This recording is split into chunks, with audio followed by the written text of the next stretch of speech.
Hello creative buddies, welcome back to Flying with Art. In today's video, we are going to recycle old tray and colors into this very beautiful and unique Jharokha style wall hanging planters, and we are going to use only minimal things available at home. And this is a no clay project guys, so hope you enjoy it. So without any further ado, let's get started. If you are new to the channel, it's so great to have you here. So subscribe to the channel and hit the notification bell and select all so that you get notified whenever I upload a new video.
After using thick wire for making hangings for planters, we fix them into the tray using M-seal. So let it dry for 24 hours and here is the final look.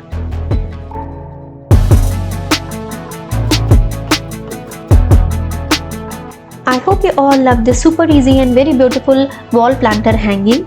You can decorate your balcony or entrance space using this hanging. So if you love this video, don't forget to give me a thumbs up and share your valuable feedbacks. Thanks for watching. See you in next one.